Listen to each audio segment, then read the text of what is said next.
Okay. How much yung insurance na kailangan natin, no? So, kailangan muna nating i-assess yung debts and obligations natin, and then ano yung assets natin, and then yung gap nun, yun yung i-cover natin ng insurance. Okay? So, let's begin with assessing your debts, no, and obligations. So, i-determine mo yung obligations, no? Primarily yung income replacement natin.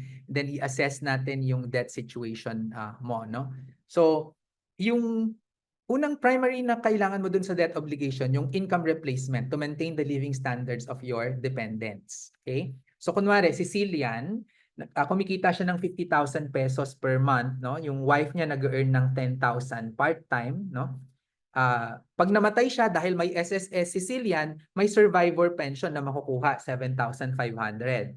Tapos meron siyang rental property na 12,500 pesos per month. Ang youngest niya ay 5 years old. So paano natin siya i-compute, no? Magkano yung income replacement na kakailanganin? So yung monthly income ni Cillian, i-subtract natin yung income ni wife minus yung survivor pension, minus yung rental property income kung meron siya, no? Kung magkano yung matitira, yan yung income shortfall. So 20,000 pesos. Okay? Per month yan.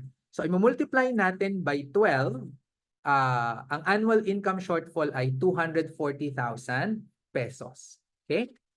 So yan yung ano natin. Tapos ang gagawin natin dyan ay yung income replacement is equal to 21 minus age of the youngest dependent times annual income shortfall, no? So, kung pero kung ano yung lalabas diyan, hindi na ang rule natin hindi siya lalagpas ng 10 years, no? Yung i-multiply natin sa income replacement natin. So, for example, for the case of Cillian na 5 years old yung anak niya, 21 minus 5, 16 years yon, di ba? Pero 10 years lang yung kukunin natin doon kasi sobra na sa 10 yung 16, no? So, dito sa annual income shortfall, so yung income replacement, so 21 minus 5 equals 16, no? So 16 years 'yan. Pero pwede na kasi na maximum na 10 years. So instead na 16 yung kukunin natin na multiplier, 10 lang. So 10 times 240,000 pesos, ang income replacement na kakailanganin ni Cillian ay 2.4 million pesos. Okay? And then yung next is dadagdag natin yung education cost of the children, funeral and burial costs kung meron man, no? And any other financial obligation. So kay Cillian, income replacement 2.4, ang education 1 million, ang burial cost let's say 500,000. Actually masyadong mataas ang 500,000, no? So ang cost of obligations niya ay 3.9 million pesos, no? The next step, assess natin yung mga utang naman, no? So meron bang housing loan, meron bang personal loans, car loans, no? Collateral free ba yung mga yan? May business loan ba? And any other debts. So ang gagawin mo dito, kunwari yung mortgage niya 3 million pesos, no? Pero kung covered naman siya ng mortgage redemption insurance, ibig sabihin kapag siya ay namatay, ay i-cover naman ng insurance yung utang. So hindi na natin siya kailangan i-cover sa life insurance natin. So zero yung co-cover natin kasi may MRI na.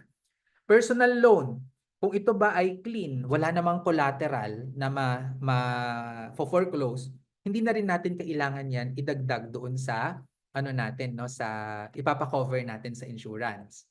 Car loan, kung ito ay for example, hindi siya clean, no? Rerematahin yung car loan kapag hindi nabayaran. Gusto mo may sasakyan yung mga anak mo, ay di idagdag natin siya.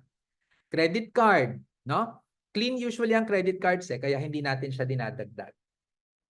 Business loans, 2 million. Kung sole proprietor siya, idadagdag natin yan, no? Kasi babayaran pa rin yan. So ang total na debts niya ay 3 million. So kung makikita nyo dito, ay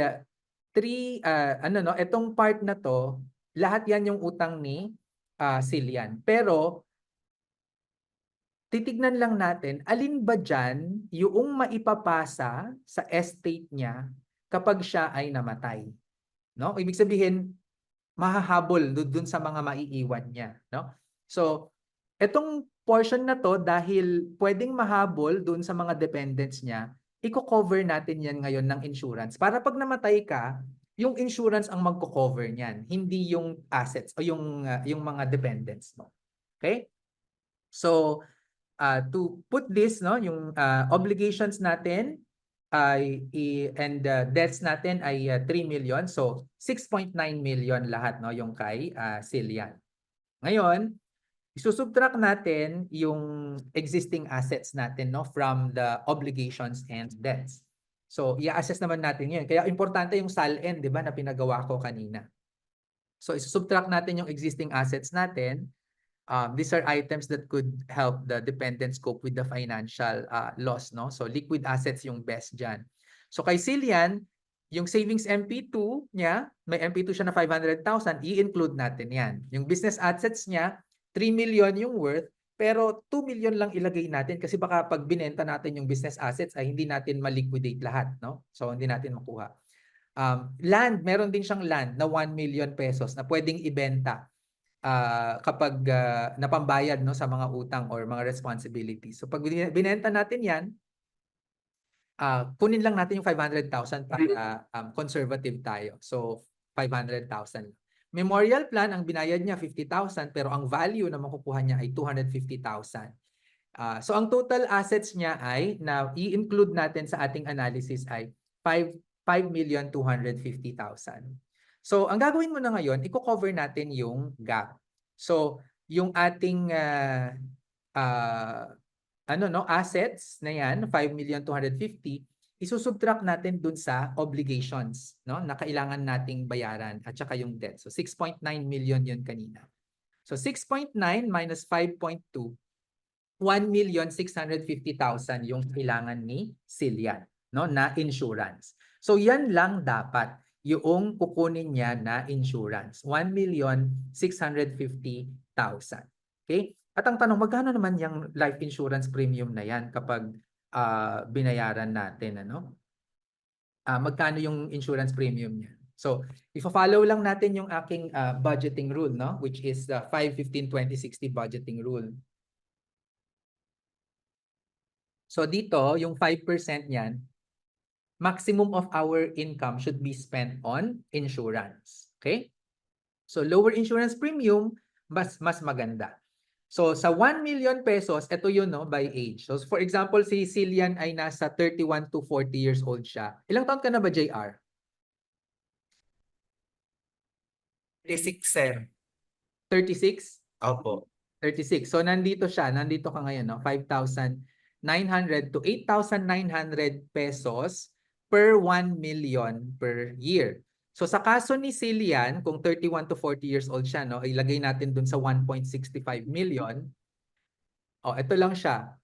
9,700 to 14,600. So bigyan natin mga 12,000 pesos kasi kunwari 36 years old siya, no? Mga 12,000 pesos per year, 1,000 pesos per month. So murang-mura lang, ha? Huwag tayong kukuha ng mahal na insurance.